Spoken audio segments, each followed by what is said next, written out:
우리가 믿는 신앙, 즉 그리스도와의 관계를 신실하게 구축하는 이 삶의 방식에서 중요한 것이 하나 있습니다.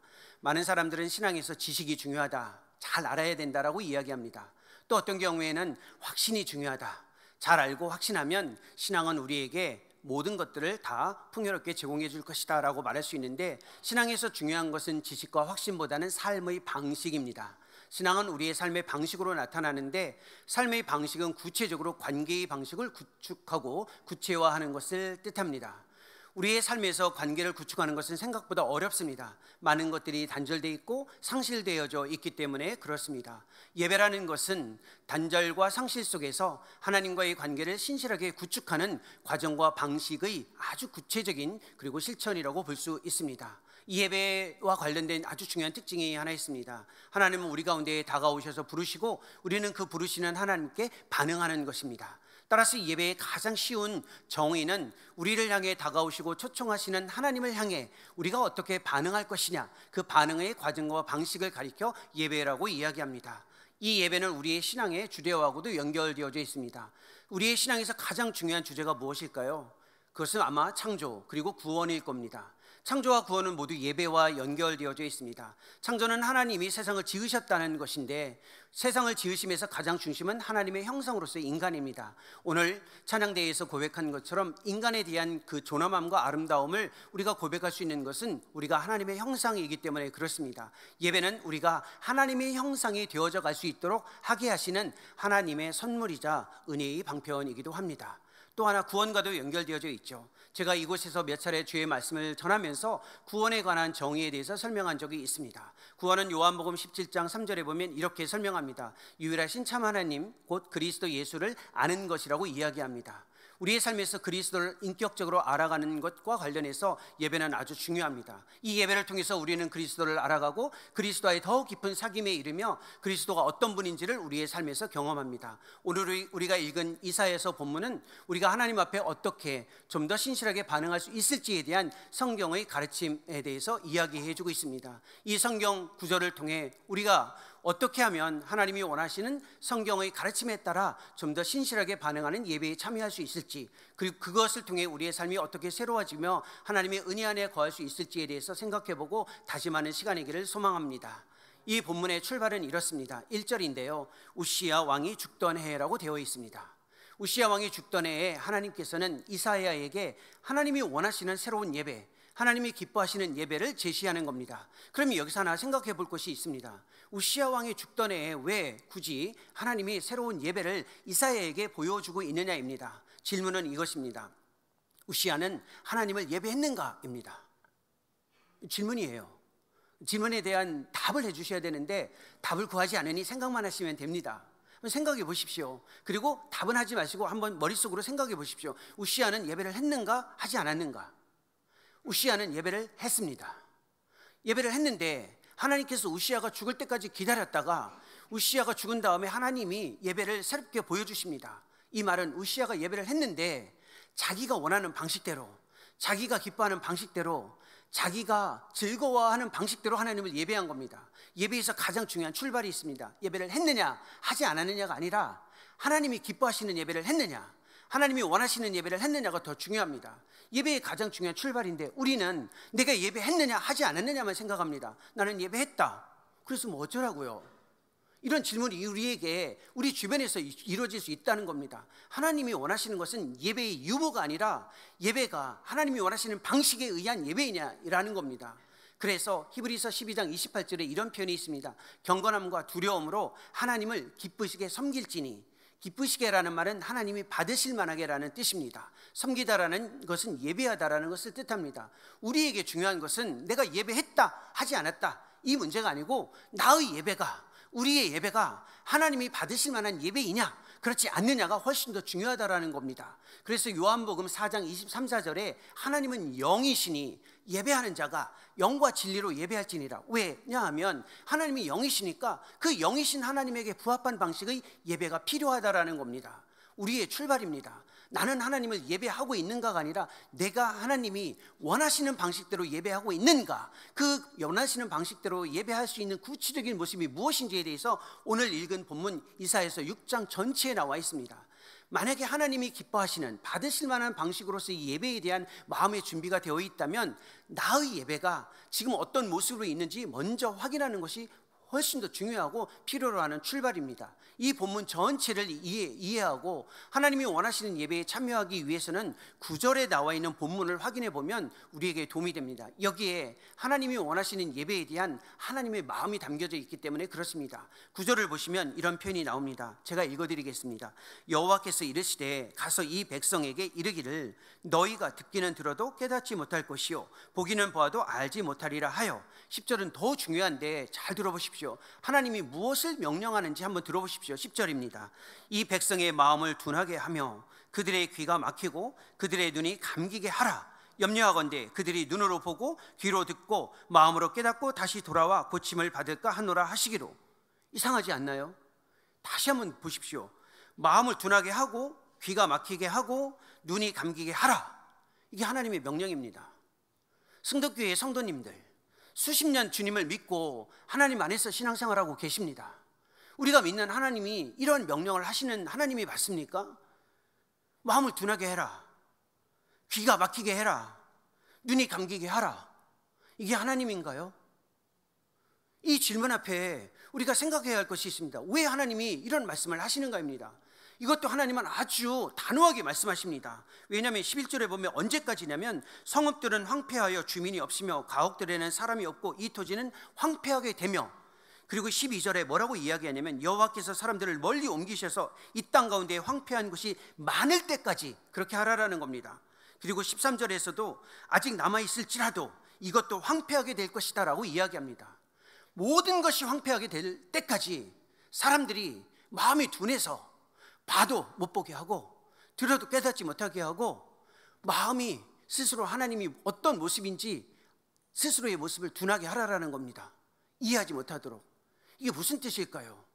이 모습이 우리의 모습일 수 있다는 걸 먼저 확인하라라는 겁니다. 우리가 예배자로 있지만 눈을 떴는데 하나님이 보이지 않아요. 귀가 있는데 주의 음성이 들리지 않아요. 마음이 있는데 하나님이 내 마음속에 있는 것처럼 느껴지지가 않아요. 입이 있는데 주님이 원하시는 것을 말할 수 없어요. 이 모습이 있다면 잘 생각해보고 그 모습이 하나님이 원하지 않는 모습이라는 걸 먼저 확인하라는 겁니다. 이 모습은 사실 시편에서 이야기하고 있는 우상의 모습입니다. 우상은 눈이 있을 때 볼 수 없고 귀가 있을 때 듣지 못하며 입이 있을 때 말하지 못하고 손이 있을 때 움직이지 못하며 발이 있을 때 걷지 못한다라고 하고, 시편 115편 8절에서 이런 표현이 있습니다. 우상을 만드는 자들과 그것을 의지하는 자들이 다 그와 같이 된다라고 이야기합니다. 만약에 내가 눈을 떴는데 하나님이 안 보여요. 귀가 있는데 주의 음성이 들려지지 않아요. 입이 있는데 주님이 원하시는 것을 말할 수 없어요. 그러면 우리는 우상을 만들지는 않았지만 우상을 조금씩 의지했던 그 결과라는 것입니다. 우상이 우리 가운데 있으면 우리의 마음과 생각, 삶이 굳어져서 하나님이 원하시는 모습을 드러내지 못한다.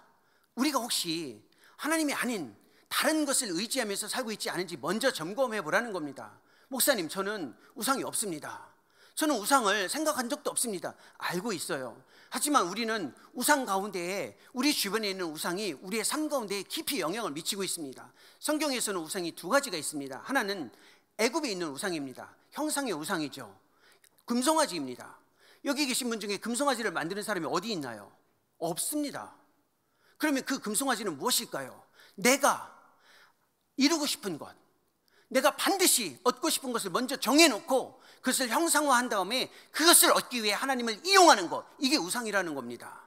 하나님 안에 거하고 하나님 안에서 즐거워하고 하나님이 주신 것을 삶에서 누려야 하는데 내가 원하는 것을 먼저 정해놓고 그것을 얻기 위해 하나님을 이용하면 금송아지의 우상이 우리의 삶에 있다라는 겁니다. 저는 한 번도 그렇게 우상을 만든 적이 없습니다 하시는 분들도 계시겠죠. 그렇다면 우리에게 주어지는 우상이 하나 있습니다. 가나안에 있는 바알과 아세라의 우상입니다. 감각적 쾌락과 만족을 추구하는 겁니다. 나는 하나님 안에서 내 스스로의 만족이 중요하다. 내가 만족받는 게 너무 중요하다. 내 만족을 위해서, 내 마음속에는 불편함을 제거하기 위해서, 불안을 해소하기 위해서 그냥 즐거움만 있으면 된다. 여기에 집중하는 것도 우상의 모습입니다. 혹시 우리가 이러한 우상의 모습이 있지 않은지 먼저 점검해 보라는 것입니다.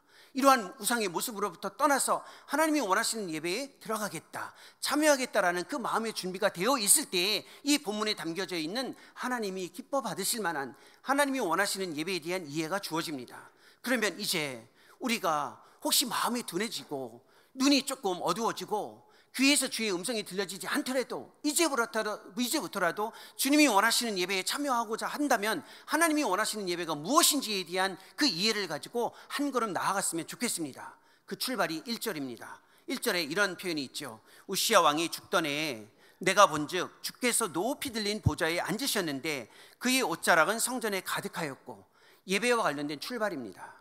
예배의 출발이 여기에 있습니다. 예배는 우리가 하나님을 초청하는 것이 아니라 이미 가 있더니 거기 계신 하나님을 본 이사야처럼 예배의 출발은 여기에 있습니다. 하나님은 예배의 대상일 뿐만 아니라 예배의 주인으로 계신다라는 겁니다. 예배의 주체라는 겁니다.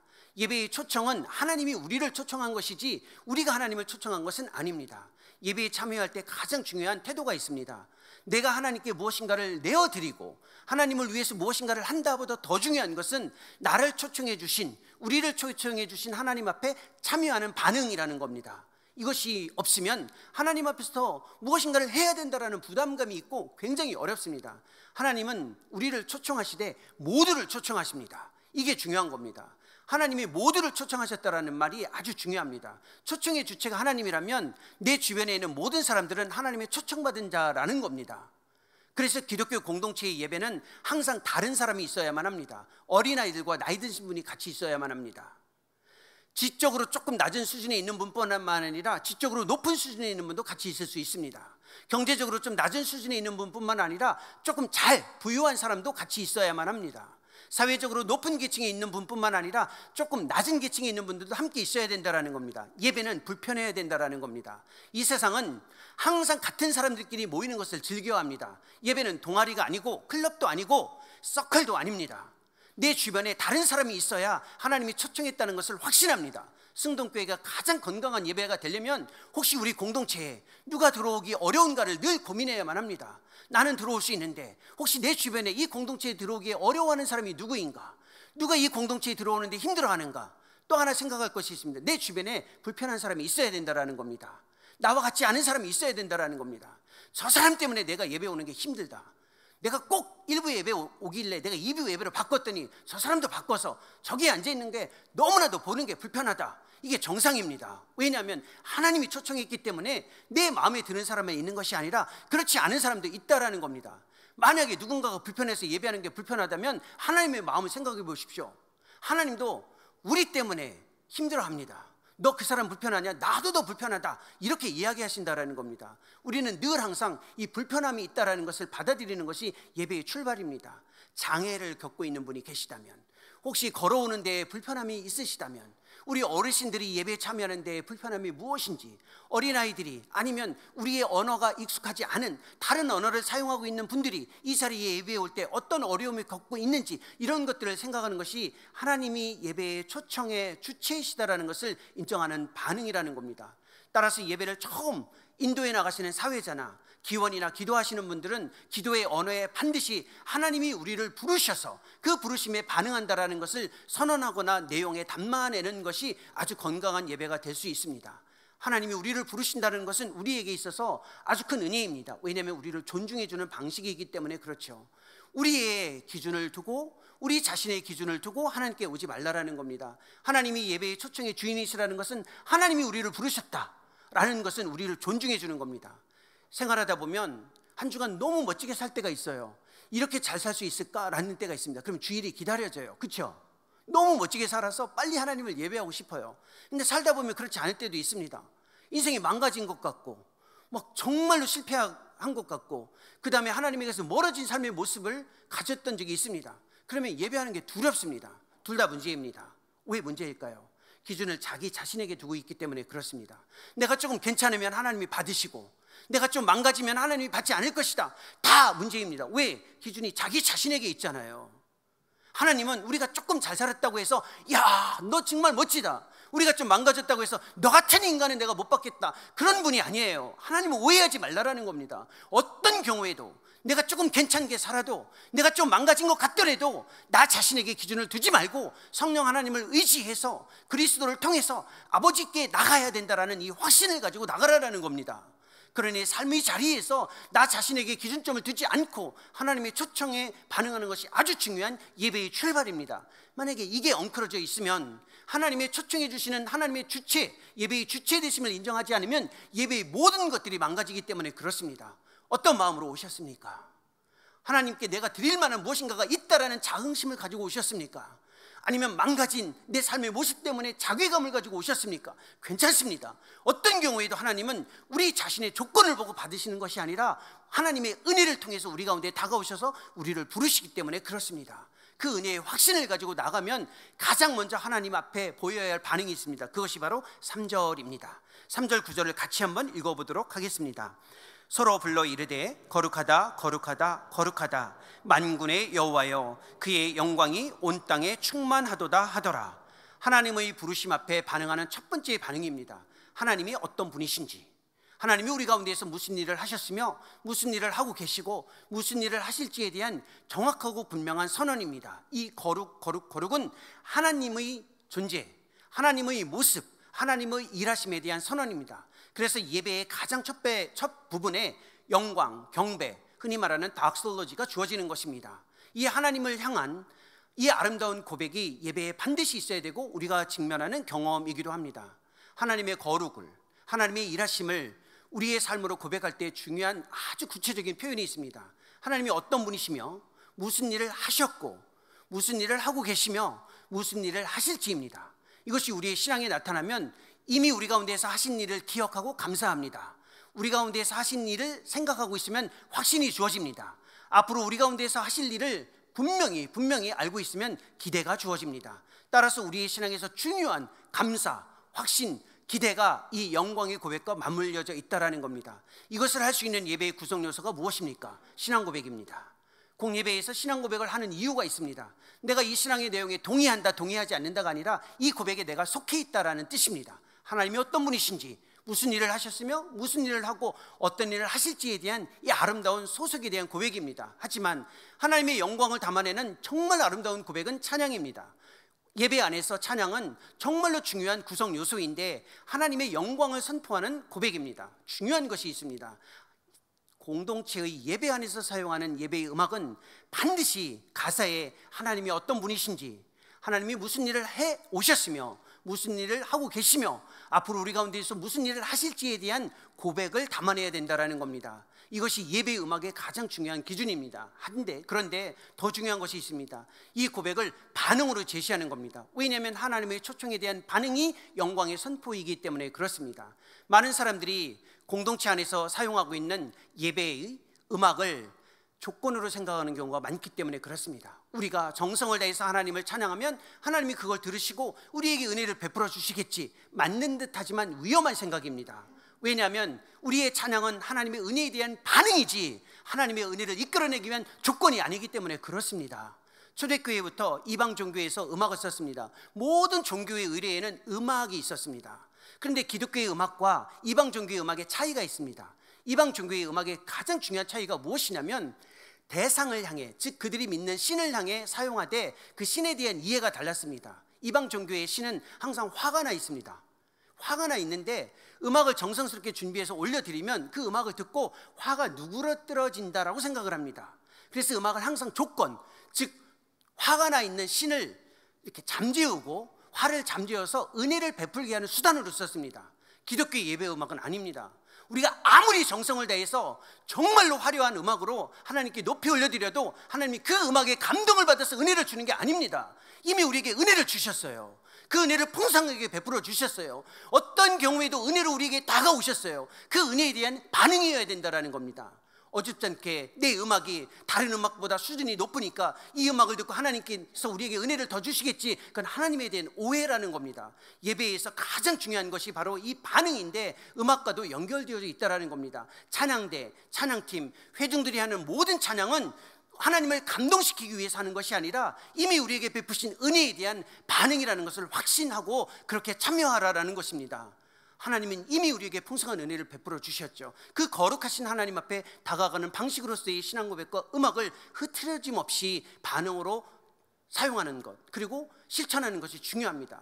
그런데 기독교 예배에서 중요한 것이 있습니다. 하나님의 거룩하신 모습 앞에 우리가 다가가면 거기에 비추어진 우리 자신의 모습을 명확하게 확인한다라는 겁니다. 그 본문을, 그 내용에 나와 있는 본문이 5절입니다. 5절은 거룩하신 하나님 앞에 우리가 비추어졌을 때 우리가 지극히 정상적으로 할 수 있는 예배의 반응이기도 한데, 5절은 제가 읽어드리겠습니다. 그때 내가 말하되 화로다 나여 망하게 되었도다. 나는 입술이 부정한 사람이요 나는 입술이 부정한 백성 중에 거주하면서 만군의 여호와이신 왕을 배웠음이로다 하였더라 되어 있습니다. 거룩하신 하나님께 자기 자신을 직면하면 자기 자신이 어떻게 비추어지는지를 정확하게 고백하게 되어 있습니다. 예배는 우리에게 얼굴을 비추시는 하나님 앞에 우리 자신을 비추는 시간입니다.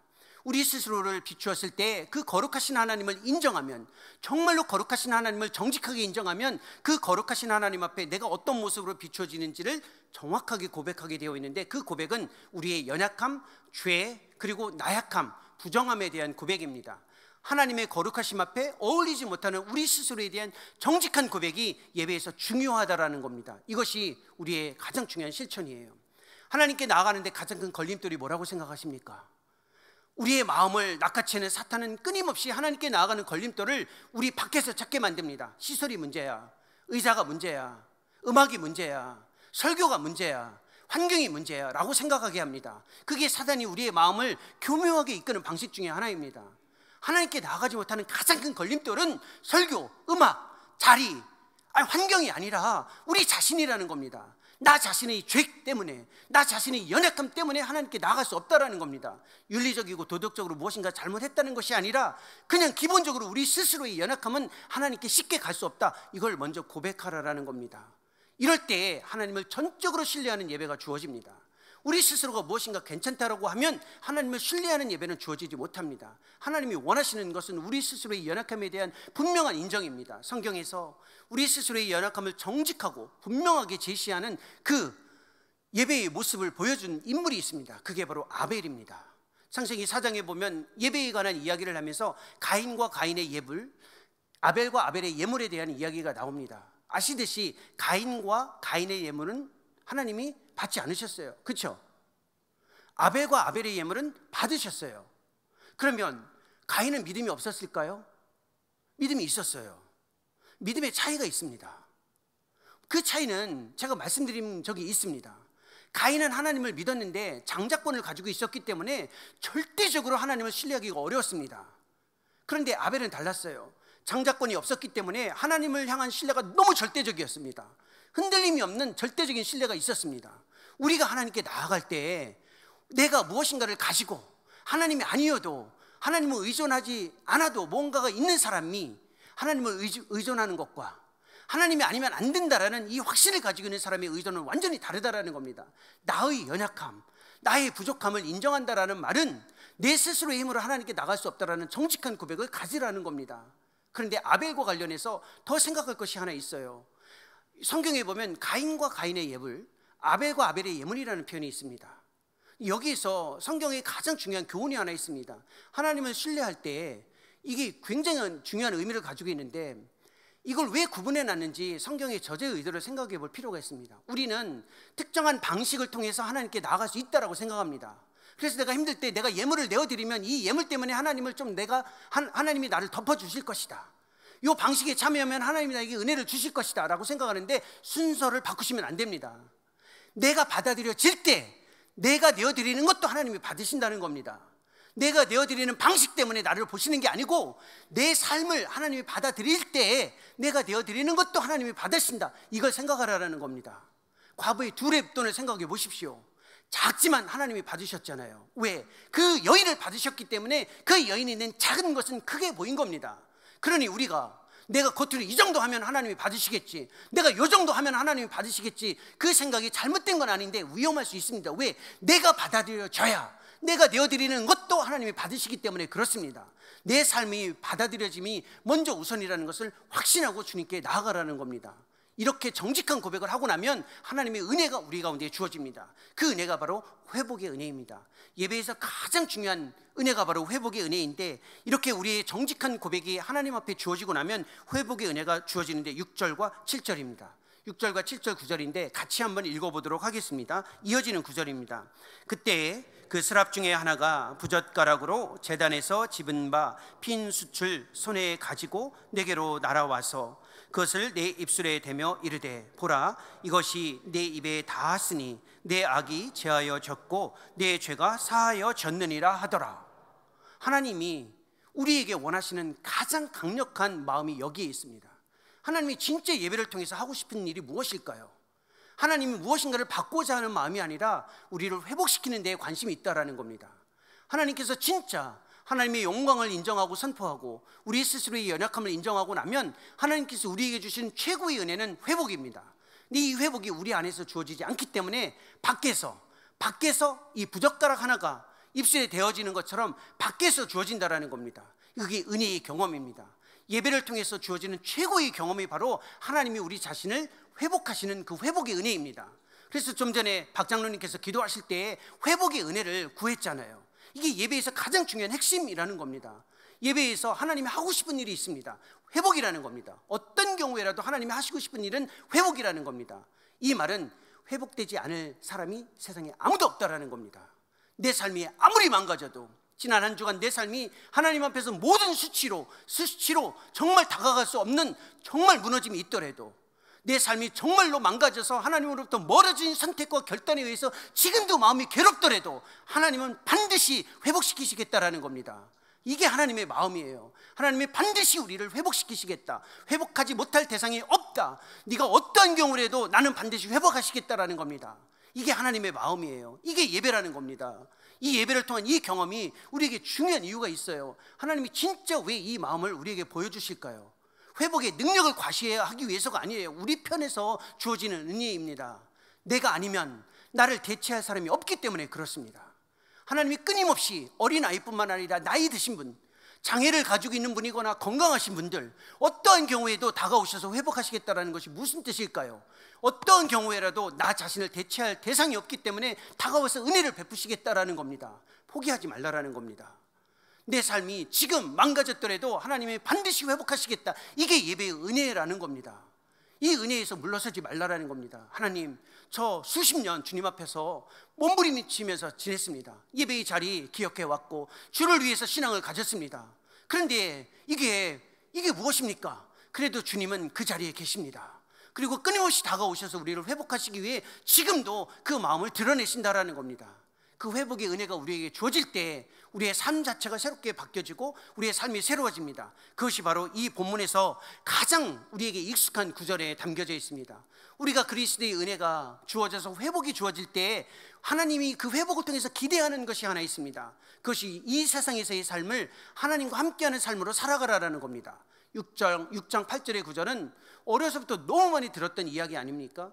예배를 통해서 하나님이 기대하시는 것은 이 세상을 하나님이 원하시는 삶의 방식으로 살아가라는 소명으로 받아들이라는 건데 6장 8절입니다. 너무나도 귀중한 구절이죠. 우리에게는 너무나도 익숙한 구절입니다. 제가 한번 읽겠습니다. 귀를 기울여 한번 들어보십시오. 또 내가 또 주의 목소리를 들으니 주께서 이르시되 내가 누구를 보내며 누가 우리를 위하여 갈고 하시니 그때 내가 이르되 내가 여기 있나이다 나를 보내소서 하였더니. 우리는 이 후반부에 익숙합니다. 내가 여기 있나이다 나를 보내소서. 이 세상에서의 삶은 내가 예배했으니 이제 자유다. 내가 하나님께 무엇인가 섬겨드렸으니 이제 조금 편안하게 살 수 있다. 그게 아니라 세상에서의 모든 삶은 공동체의 모임에서 주어진 예배에서 얻은 하나님에 대한 은혜, 회복의 은혜를 확증하는 파송의 의미를 가지고 있다는 겁니다. 세상에서의 모든 삶은 공동체의 모임에서 경험한 하나님의 은혜를 그대로 이어가기 위한 파송의 의미를 가지고 있다는 겁니다. 이 본문에 담겨져 있는 이 세상에서의 삶을 하나님과 함께하기 위한 가장 중요한 출발이 하나 있습니다. 모임을 무시해서는 안 된다는 겁니다. 모임을 소중하게 여겨야 세상에서의 삶에 건강함이 주어질 수 있기 때문에 그렇습니다. 세상이 파송이라는 의미는 모임에서 주어진 의미를 세상으로 가져가라는 뜻입니다. 예배와 관련해서 아주 중요한 실천이 하나 있죠. 그래서 히브리서 10장 25절에 이런 표현을 우리가 기억하고 있습니다. 모이기를 패하는 어떤 이들의 습관을 쫓지 말라. 들어보셨죠? 모이기를 피하는 어떤 이들의 습관은 어떤 습관일까요? 모이지 않는 습관일까요? 아니에요. 모이기를 피하는 습관입니다. 습관이라는 것은 지속적이고 반복적이고 고정적인 실천의 습관이라고 이야기하는데, 그 습관을 피하는 사람들이 있었습니다. 모이기는 모이되 언제 모이냐면 필요할 때만, 뭔가 필요할 때만 모이는 사람들이 많았습니다. 내가 중요한 일을 앞두고 뭔가를 해야 되는데, 그래도 예수님께 찾아가서 예배하면 뭔가 힘을 주시겠지, 그래도 뭔가 도움을 주시겠지, 이런 마음으로 예배에 참여하지 말고 어떠한 경우에라도 정해진 시간과 장소에 고정된 방식으로 예배에 참여하라는 겁니다. 이것이 가지고 있는 힘을 인정하라는 겁니다. 우리는 이 일을 하지 못하면 항상 모이기를 피하는 어떤 이들의 습관을 따라서 중요한 일이 있을 때, 학생들은 기말고사 앞두고, 취직하기 전에, 면접하기 전에, 뭐 중요한 일이 있을 때 하나님의 은혜를 구하면 이게 뭡니까? 이게 예수님을, 하나님을 무당으로 생각하는 거예요. 아니, 무당 찾아가는 사람들 보십시오. 신접한 사람들 찾아가는 사람들 규칙적으로 매주 갑니까? 아니에요. 중요한 일 있을 때 그거 확인하러 갑니다. 하나님을 예배할 때 그렇게 예배하지 말라는 거예요. 그냥 대충 살다가 너무 중요한 일이 있으니까 이번 예배하면 하나님이 뭔가 도와주시겠지. 뭘 도와줍니까? 하나님은 왜 그렇게 무당처럼 생각하고 있느냐는 거예요. 우리 시대에 많은 사람들이 그렇게 예배하고 있어요. 그렇게 하지 말고 무슨 일이 있든 없든 어떤 경우에든 정해진 시간, 정해진 장소, 우리 공동체에 함께 들어가는 이 습관, 거룩한 습관이 가지고 있는 힘을 확신하며 그 안에 참여하라는 겁니다. 주님이 우리에게 요구하시는 이 모임과 세상에서의 파송과 관련되어져 있는 삶의 그 건강한 균형을 위해서 주님이 진짜 하시는 말씀을 담아낸 구절이 구약성경 아모스서에 담겨져 있습니다. 우리의 예배가 하나님을 향한 반응이라면 모임에서의 반응도 건강해야 되고 삶에서의 반응도 건강해야 됩니다. 이 두 가지가 충돌이 주어지면 하나님 앞에서 건강한 예배의 반응은 이루어지지 않는데, 이 본문과 연결되어져 있는 구약성경의 가장 중요한 가르침이 바로 아모스서 5장에 담겨져 있습니다. 5장 21절에 보면 이런 표현이 있습니다. 5장 21절이에요. 좀 충격적인 표현인데 한번 들어보시죠. 5장 21절. 너희의 절기를 내가 기뻐하지 않는다, 좋아하지 않는다예요. 너희의 성회도 내가 기뻐하지 않는다. 많이 놀라지 않는 눈빛인데, 정해진 시간에 따라서 함께 모여도 하나님이 좋아하지 않으신대요. 나야 땡큐지, 이거예요? 하나님이 싫어하신다고요. 그 다음 구절은 조금 더 놀라운 구절이 있습니다. 22절이에요. 너희가 나에게 번제, 소제, 화제 이런 있죠. 예물로 나에게 내어드려도 내가 받지 않겠다. 얼마나 좋으세요? 내가 열심히 부담도 있는데, 내가 열심히 수고한 거 11조 내는 것도 힘들고, 감사원금, 성경금 내는 것도 힘든데 주님 감사합니다 안 받으시면 저도 안 줘요. 이겁니까? 이게 하나님의 말씀이에요. 23절에 가보면 좀 더 충격적인, 그러나 많이 충격적이지는 않으실 텐데 우리 찬양대는 충격적일 수 있어요. 비파, 수금, 화려한 악기로 정말 정교하게 하나님을 연주하고 찬양해도 하나님이 듣지 않으신대요. 이해가 되세요? 하나님이 그렇게 말씀하시는 거예요. 이게 하나님인가요? 근데 이유가 있어요. 아모스서 5장 24절에 이런 표현이 있습니다. 정의와 공의를 물처럼 강처럼 흐르게 할지어다. 이게 무슨 뜻일까요? 하나님의 마음이에요. 한 자리에 모여서, 공동체에 모여서 하나님을 향한 반응에는 너무 아름답고 멋진데, 삶의 자리에서 똑같은 하나님인데 왜 그 하나님을 너는 무시하느냐? 네 모습이 어디가 진짜냐? 그걸 확인하기 전까지는 네가 나를 향한 반응에 대해서 나도 인정하지 않겠다라는 뜻입니다. 이 본문 전체를 통해서 우리가 얻은 교훈이 무엇인가요? 하나님이 우리에게 다가오셔서 다가오시는 은혜에 우리가 반응하는 것이 예배라면, 공동체의 모임에서의 반응도 건강해야 하고 삶에서의 반응도 건강해야 되는데, 이 두 개가 충돌되면 하나님 편에서 힘들다라는 겁니다. 예를 들어 볼까요? 제가 교회 올 때마다 박 장로님께 너무나도 깍듯하게 인사를 해요. 세상에 장로님 같은 분은 없습니다. 제가 무수히 많은 장로님을 뵀는데 장로님 같은 분을 세상에서 본 적이 없습니다. 박 장로님이 얼마나 흐뭇하시겠어요. 젊은 목사가 그래도 내가 누구인지는 아는구나 하고 이렇게 기뻐하실 수도 있겠죠. 뭐 만날 때마다 인정을 해드리고 칭찬을 합니다. 진심으로요, 진심으로. 그런데 주중에 저 안국역에서 만나요. 보고 그냥 지나가요.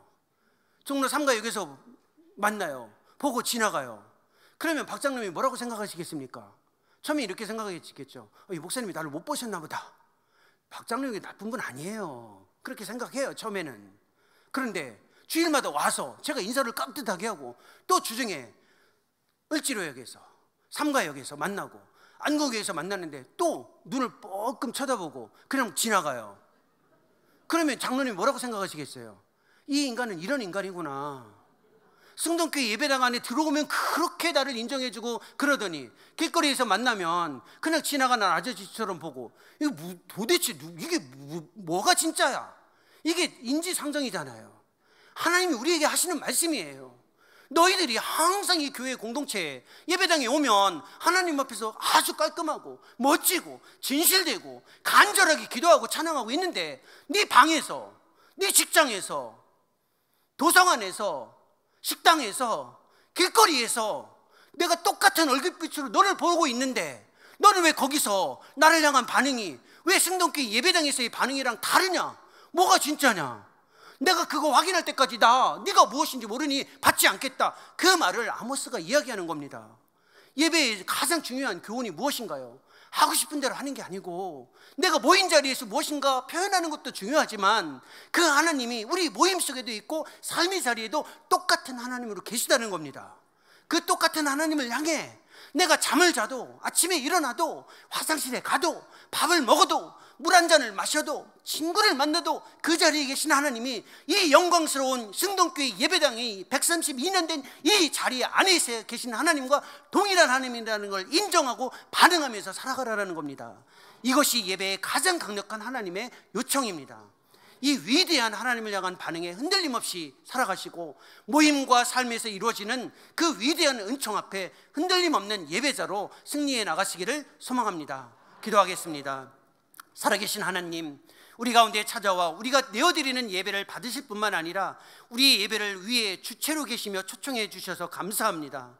하나님 아버지의 그 부르심 앞에 믿음으로 반응하고 영광스러운 모습을 우리의 신앙 고백과 찬양으로 올려드리고 정직하게 우리 스스로의 연약함을 고백하며 주님이 주시는 위대한 회복의 은혜를 날마다 모임마다 경험해 갈 수 있도록 은혜를 베풀어 주옵소서. 이 세상에서의 삶이 모임에서 경험한 하나님과 실제 하나님 앞에서의 살아가는 삶임을 확신하며 모임에서의 예배와 삶에서의 예배에 온전한 일치가 이루어져 하나님의 영광을 위한 삶의 흔들림이 없도록 은총을 더하여 주옵소서. 예수님의 이름으로 기도합니다. 아멘.